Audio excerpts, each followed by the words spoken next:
saya tidak menutup ruang pada siapa yang tidak setuju dengan apa yang kami sampaikan, silahkan dibantah dengan referensi, dibantah dengan argumentasi, bukan dengan caci maki.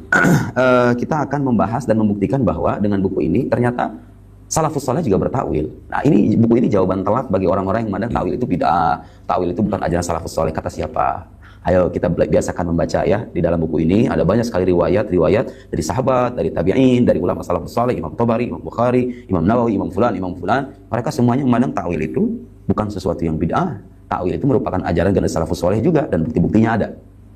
Tentu kita harus tegaskan ya bahwa sebetulnya kalau dipilih mana antara tafwid dengan takwil, mana yang lebih selamat gitu ya, aslam, yang lebih selamat adalah mazhab tafwid. Jadi kalau ada ayat-ayat yang bunyi lahiriahnya menunjukkan persamaan antara Tuhan dengan makhluk, ulama Ahlussunnah wal Jamaah, satu kelompok dari Ahlussunnah wal Jamaah memilih sikap menyerahkan makna yang sesungguhnya kepada Allah dengan tetap menafikan makna zahirnya. Ada kata wajah misalnya dalam Al-Qur'an.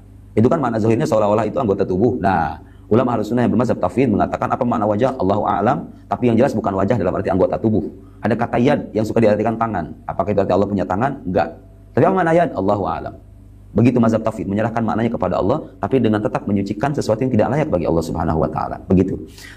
Nah, saya katakan mazhab tafwid itu mazhab salaf, takwil juga mazhab salaf. Begitu ya? Takwil itu mazhab salaf. Ayo kita buktikan satu-satu ya. Kita belajar membaca dengan kepala dingin. Enggak setuju tidak apa-apa. Apa itu takwil? Pertama kita jelaskan takwil itu dulu. Takwil itu apa sih? Nah, beliau menjelaskan di halaman 18 ini cetakan Al-Azhar ya, buku hadiah majalah Al-Azhar. Ta'wil ibarat an sirfil ma'na dhahir min al-lafaz ila ma'nan akhar, an sarf afwan. Ana ta'wil ibarat an sarfil ma'na al-dhahir min al-lafaz ila ma'nan akhar yahtamilu al-lafaz wa ya'duduhu. Memalingkan makna zahir dari sebuah lafaz kayak tadi itu. Lafaz wajah, lafaz yad bisa artikan tangan. Makna zahirnya kan tangan, makna zahirnya wajah. Begitu ya. Atau bisa dalam hadis yanzilu rabbuna, turun. Makna zahirnya kan turun itu artinya pindah. Memalingkan makna zahir dari sebuah lafaz ke makna yang lain yang masih dicakup oleh lafaz itu dan dikuatkannya. Nah, ketika ada ayat yang menunjukkan seolah-olah ada persamaan atau seolah-olah Tuhan itu memiliki anggota tubuh, maka mazhab salaf yang lain adalah bertakwil. Artinya memalingkan makna zahirnya, kemudian menyebutkan makna lain yang masih dicakup oleh lafaz itu. Yad misalnya, tangan. Takwilnya apa? Qudrah, kekuasaan. Nah, teman-teman yang dimuliakan oleh Allah Subhanahu wa taala, jadi itulah ya terkait tentang masalah takwil ya. Jadi bagaimana ya tanggapan dari Ustadz Dr. Firanda Andirja MA? Oke teman-teman, kita langsung saja mari kita dengarkan ya. Ingin menyampaikan hal ini kenapa? Karena sebagian ahlul bidah yang mereka menyatakan bahwasanya madhab salaf, dan ini persangkaan salah mereka terhadap madhab salaf. Kata mereka, para salaf dahulu, sahabat dan para tabi'in, kalau sudah datang pada ayat-ayat sifat, madhab mereka, pendapat mereka adalah madhab tafwid. Jadi saya ingin ingatkan, dalam menafsirkan ayat-ayat sifat ada 3 cara penafsiran. Penafsiran pertama, penafsiran yang benar, yaitu menafsirkan sesuai dengan zahir ayat tersebut, sesuai dengan zahir hadis-hadis tersebut, tetapi dengan menafikan adanya tasbih, tidak boleh sama, dan menafikan adanya tidak boleh menentukan bagaimananya ya. Seperti tadi kita menyebutkan tentang bahwasanya Allah Subhanahu wa taala punya tangan. Kita mengatakan dalam Al-Qur'an disebutkan Allah punya tangan. Bagaimananya kita tidak tahu, karena kita tidak tahu bagaimana zat Allah. Dan tidak boleh kita menyatakan tangan Allah sama dengan tangan makhluk ya. Karena tidak boleh menyamakan antara Tuhan dengan makhluk. Ini cara penafsiran yang benar, dan ini yang ingin kita sampaikan pada kesempatan kali ini. Kemudian penafsiran kedua adalah madhab tafwid. Tafwid artinya menyerahkan ilmunya kepada Allah. Maksudnya apa? Tatkala datang ayat-ayat sifat, maka seakan-akan ayat-ayat sifat tersebut, kalau kita boleh katakan, datang dalam lafaz x, yaitu kita tidak tahu sama sekali maksudnya apa. Seperti datang kalimat tangan, nggak tahu maksudnya apa, karena ini ayat sifat. Kalau datang kalimat misalnya istiwa saya nggak tahu maknanya dalam bahasa Arab, saya nggak ngerti sama sekali. Kenapa? Seakan-akan lafalnya apa? X. Paham? Ini namanya madhab tafwid. Madhab yang ketiga yang dilakukan oleh orang-orang yang menyimpang zaman sekarang adalah madhab takwil. Setiap datang ayat sifat, mereka tolak, kata mereka, oh ini maksudnya bukan maksudnya tangan, tapi maksudnya adalah kekuatan, maksudnya adalah nikmat ya. Gitu ya. Allah berada di atas arsy, maksudnya bukan berada di atas arsy, tapi maksudnya menguasai arsy ya. Dan ini akan kita sampaikan tentang kebatilan madhab ini. Jadi 3 madhab dalam menyikapi sifat-sifat Allah ada 3. Yang pertama, jadi dalam madhab yang benar adalah mengikuti zahirnya, tetapi dengan tidak menyamakan dengan makhluk dan tidak membagaimanakannya. Yang kedua, menganggap lafal-lafal ayat-ayat sifat tersebut tidak ada maknanya sama sekali, artinya maknanya yang tahu hanyalah Allah. Sehingga bagi kita seakan-akan lafalnya x. Ya, padahal tulisannya istawa, tapi kalau kita baca harus bacanya apa? X. Kemudian yang ketiga, mentakwil. Oh maksudnya bukan begini, tapi maksudnya begini. Oh maksudnya bukan begini, tapi maksudnya begini. Nah, sebagian orang-orang Asy'ariyah menuduh bahwasanya para salaf dahulu mereka tatkala bertemu dengan ayat sifat, mereka mengikuti madhab tafwid. Mereka tidak ngerti maknanya sama sekali. Dan ini kita bantah. Buktinya kita menukil perkataan Ibnu Mas'ud radhiyallahu taala anhu, tatkala dia menafsirkan kalimat samad, dia jelaskan maknanya. Namanya as-samad adalah, kata beliau, as-sayyid alladzi qad intaha su'daduhu. Namanya samad adalah pemimpin yang telah sampai pada puncak kesempurnaan kepemimpinannya. Berarti Ibnu Mas'ud paham enggak makna kalimat samad? Paham. Dia tidak menganggap kalimat samad sebagai XXXX sebagaimana yang dituduhkan. Ya. Oleh karena saya dengar ceramah sebagian dai mengatakan mazhab salaf adalah tafwid. Ini tidak benar. Siapa bilang mazhab para salaf dahulu adalah tafwid, tidak mengerti maknanya? Tidak benar. Justru para salaf dahulu menjelaskan maknanya ini adalah gini. Ini menunjukkan mereka paham tentang apa? Maknanya. Ya.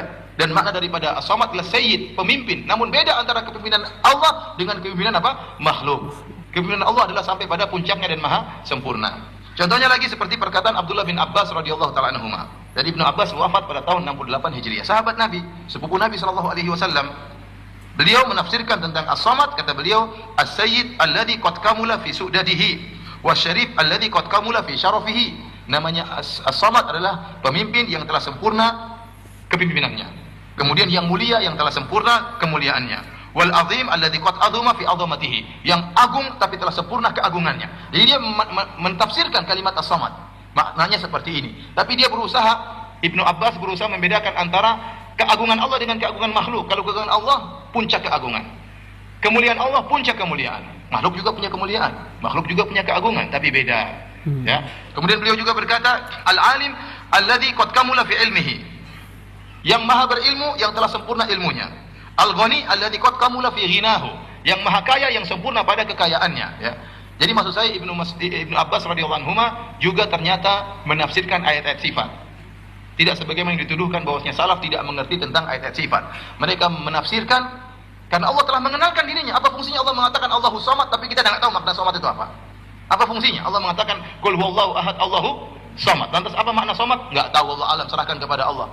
Sementara Allah berusaha mengenalkan sifat-sifatnya kepada kita. Justru surat Al-Ikhlas adalah surat yang mulia, ya. Sampai dikatakan barang saya membaca surat Al-Ikhlas seperti membaca sepertiga Al-Quran. Kenapa surat itu khusus?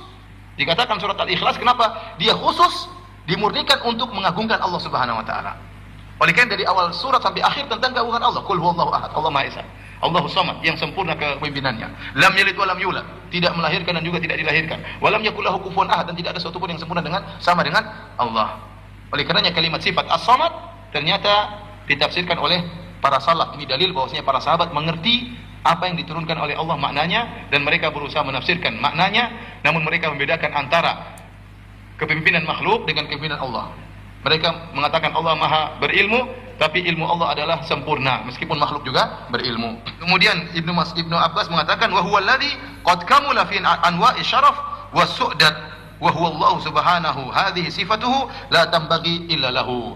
Jadi As-Samad yaitu yang telah sempurna dalam segala macam jenis-jenis kemuliaan dan jenis-jenis kepemimpinan, dan dialah Allah Subhanahu wa taala. Inilah sifat-sifatnya, dan tidak boleh sifat-sifat ini kecuali hanya untuk Allah Subhanahu wa taala.